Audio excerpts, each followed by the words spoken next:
The Titans blow out the Bengals, which is very, very worrisome for the Cincinnati Bengals. I mean, they're 1-3 now.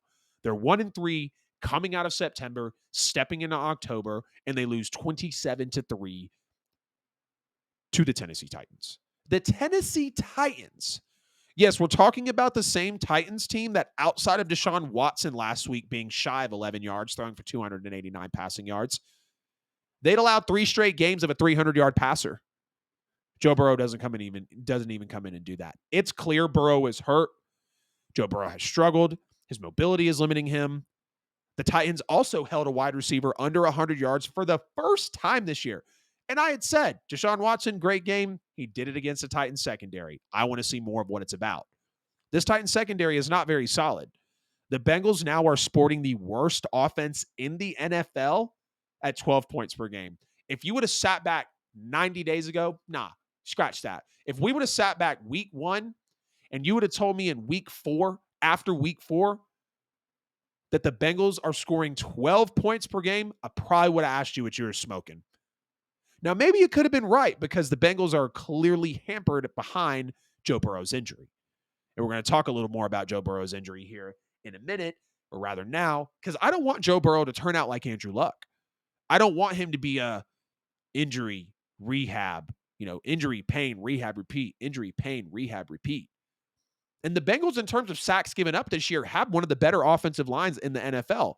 But Joe Burrow's still been hit over 30 times. He's still been sacked 8 times. He actually took a lot of hits in the second quarter in this game to where it was even kind of scary. I don't know if y'all saw Jake Browning on the sidelines. He got up, was, having a few little warm-up passes thrown back and forth. He never came in.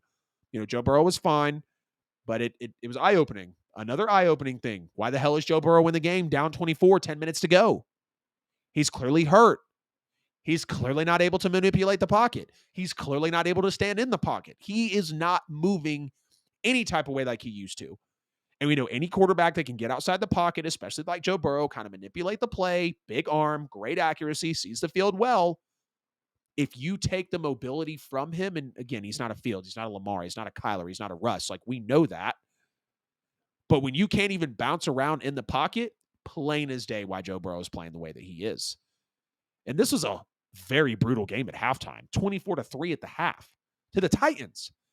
Burrow had 77 passing yards against one of the league's worst secondaries. The Titans were averaging 8.3 freaking yards per play. And to make matters even worse, the opening drive of the second half, the Titans come out, absolutely say, we know you can't stop us. We know we have the control right now. They ended up going up 27-3 with a field goal, 10-plus minutes on the opening drive of the second half, which basically ended the football game. The final score was 27-3. It was 27-3 after that 10-minute drive from the Titans opening up the third quarter.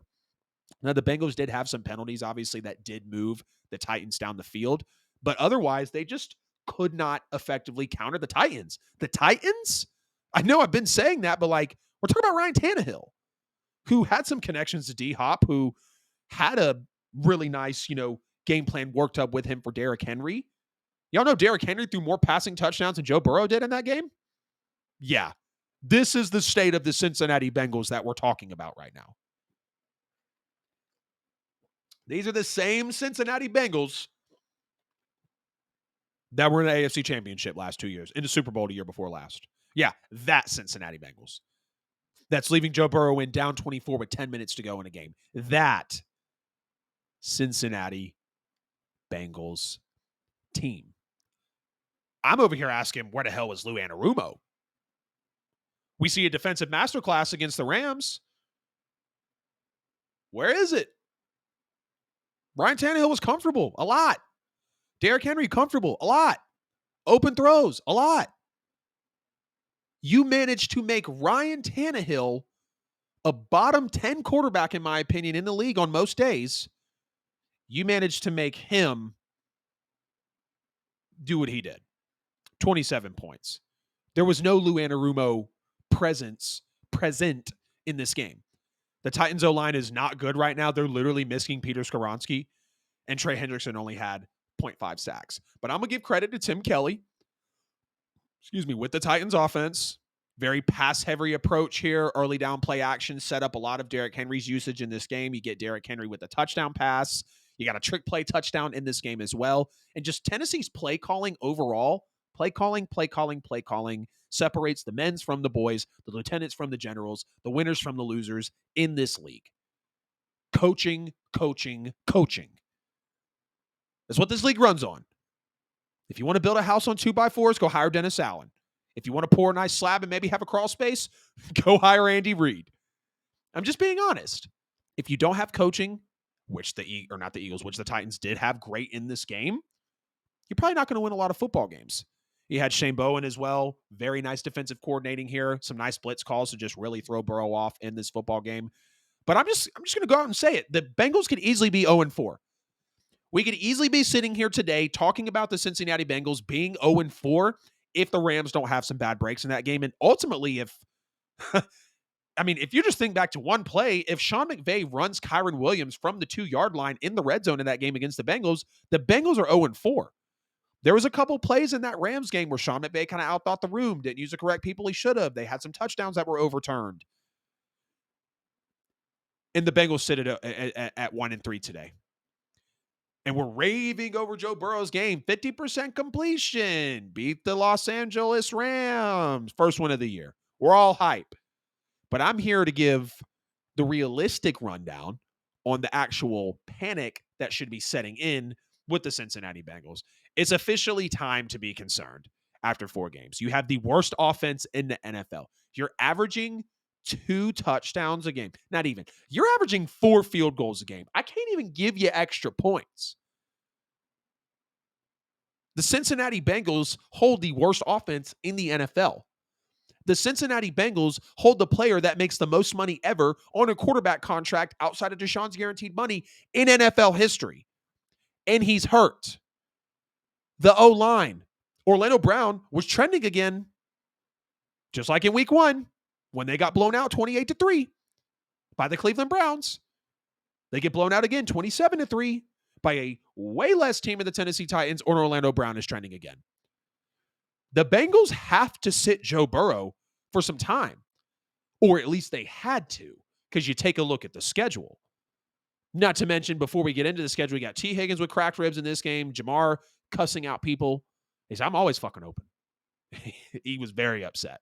And I get it. Like Jamar Chase, you need your targets. You need to be fed.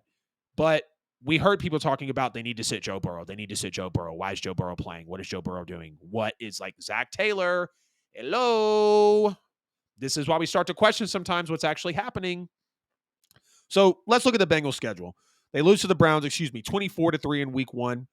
Lose to the Ravens, the injured Ravens, 27-24. They beat the Rams, and we all rave about it, 19-16. And then they lose to the Titans, 27-3. So you could really argue the Bengals should have already sat Joe Burrow coming into the year. Week 1, Browns, everybody probably thinks you're a better team than them. The Ravens walk into week 2 injured. If Joe Burrow's not playing, okay, maybe you lose that game, but you get that time for Burrow. If for some reason you want to bring him back in the Rams game for the second home game of the year, right after the home opener against the Ravens, maybe you do that. Or maybe you bring him back against a very porous secondary in the Tennessee Titans. But now you look on their schedule, and look, maybe he can sit next game, right? Because it's the Cardinals. But the Cardinals are at home, and we saw how they just played a Cowboys team who is undoubtedly better than Cincinnati at this point and beat them. I'm not going to sit here and tell you that the Cardinals are going to beat the Bengals, but Joe Burrow hampered is susceptible to a lot of losses in the 2023 NFL season. You got the Cardinals up next. You have the Seahawks at home. You have the Niners on the road. You have the Bills at home. You have the Texans at home. You have the Ravens on the road, and you have the Steelers at home. That schedule really doesn't ease up with how all these teams are playing right now until you get to the Steelers, and I'd like to think that Matt Canada's not going to be calling plays by the next 6-7 weeks when you host the Steelers on November 29th, 1 p.m. game. So the time to sit Joe Burrow has arguably already passed. The meat of your schedule is here. Seahawks, Niners, Bills, Texans, Texans are freaking playing great. C.J. Stroud's a stud.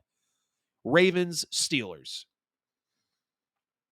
It's a little scary in Cincinnati right now. I believe it. I'm not even a fan. I've been keeping up with how Cincinnati has played over the last couple years, of course. Absolutely love what they're able to present. But Bengals fans got to be worried. Your time to sit Joe Burrow has already passed. Meat of the schedule's here now, and you're walking into it 1-3. Could we possibly see the Bengals season over within the next 4 or 5 weeks? Because the more you play Burrow, like you really want to see Burrow go up against that Niners defense if he's not healthy? I would argue you sit Joe Burrow for the next 2 games and have him healthy against the best team in the NFL in the Niners and the best defense, arguably, in the NFL against the Niners. Because if you want to hamper Joe Burrow in 26 days from the day of this recording, October 29th, the day that they play the Niners on the road, 4:25 p.m., if you want Burrow playing in that game not healthy, that could be the season determiner right there. The Bengals have to make a decision. I understand, it kind of feels like the Bengals season is Joe Burrow's calf or Joe Burrow's health. Because before Burrow, nothing. Yeah, they drafted Jamar. Obviously, they get Trey Hendrickson. They bring in Lou Anarumo. Zach Taylor comes into himself. They try to get some offensive line help, or they essentially do. And you're sporting the worst offense in the NFL. Sad. So sad. Y'all get in the chat. Get in the comments. Let me know what you think about the Bengals being 1-3. It's very unfortunate. Very, very unfortunate because this football team is a lot better than this. I think we all know this football team is a lot better than this, and they should be performing well above this standard.